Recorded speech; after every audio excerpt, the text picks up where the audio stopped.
The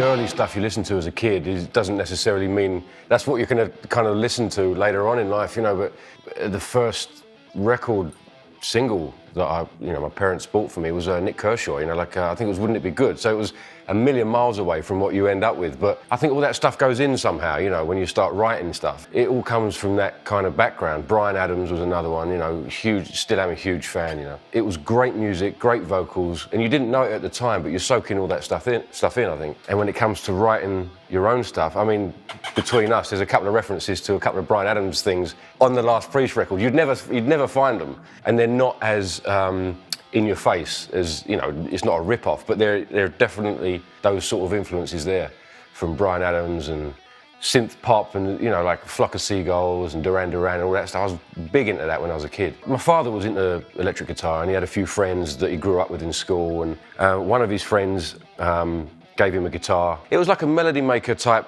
junior type thing, double cutaway type thing, and he painted it with like fluorescent red and yellows and greens. It was wicked, you know. As a 7-year-old, 8-year-old kid, it was like this magical instrument thing, you know.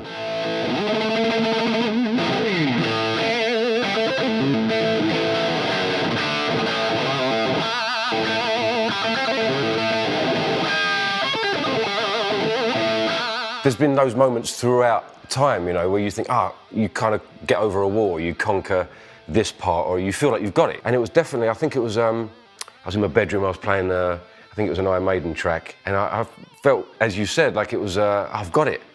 I've cracked a code. And then there was other moments, you know, I was in a bar in London, and we were playing covers, you know, again, Black Sabbath, UFO, Priest, Maiden, the lot.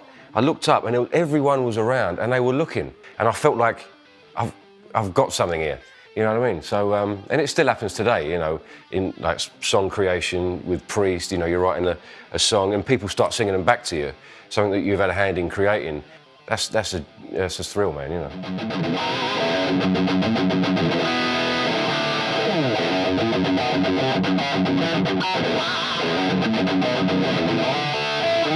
So the first show that I really have a memory of, we played a warm-up show in Holland, and I say a warm-up show, it was maybe 4,000 or 5,000 people. The next show was at Sweden Rock in Sweden, and it was maybe 30,000 people. And it was raining, and we had this big ego ramp right out into the crowd. Rob comes out on the Harley, and there was blue smoke everywhere. It was loud, you know, and he drives it down the ego ramp in the rain, and we're all thinking, it's wet, right? So he's going down this ego ramp on the Harley, big old Harley.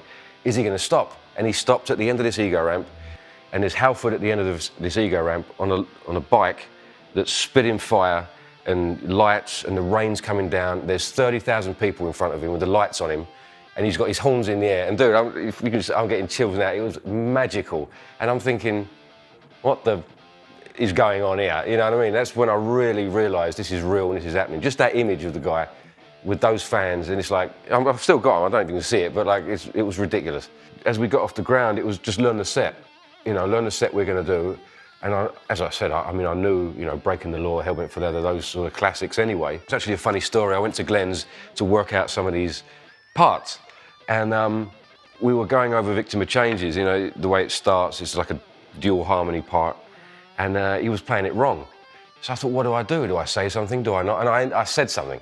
And I said, I think that's wrong, and he agreed. And he laughs about it now, you know, we've told the story before, but it was one of those moments where you don't know if it's a test or not, you know. And then we went through and worked out the harmonies and who plays what. It was very important for him to include me in those songs. And again, I mean, what a guy.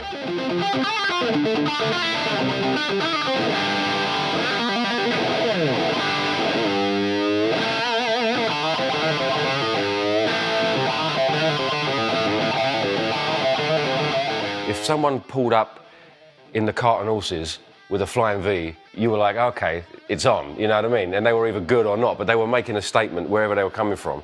But it's unique, and I think it's a sign of innovation.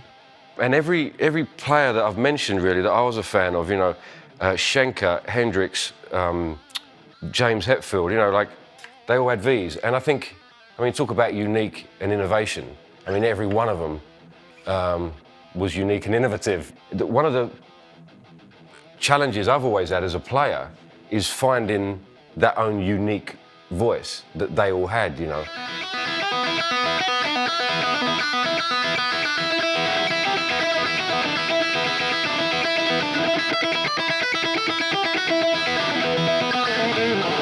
It's like an old friend, you know. It's one of those things that you just pick up, for me personally, and it sits between your legs. The neck's great. The pickups are killer. It's beautiful. It's you know, it's got a modern design on this one, which is, but it's obviously harkens to the past. I mean, it does what it says on the tin. You know, as I said before, it's a statement. It's unique, but it's also it's a classic. You know what I mean? And that's what I mean. That's the best of every world, in my opinion. You know, and to me, it just fits like a glove. It's a neck that I'm comfortable with. You know, it's not too thin, not too thick, it's somewhere in the middle. Plays great, frets are beautiful. So yeah, the pickups are killer, they're screaming. I think their burst buckets is a 2 in the neck and a 3 in the bridge. And again, I mean, all the tone you could want or need. It's just like an old friend, you know, that I've known for years. And yeah, beautiful.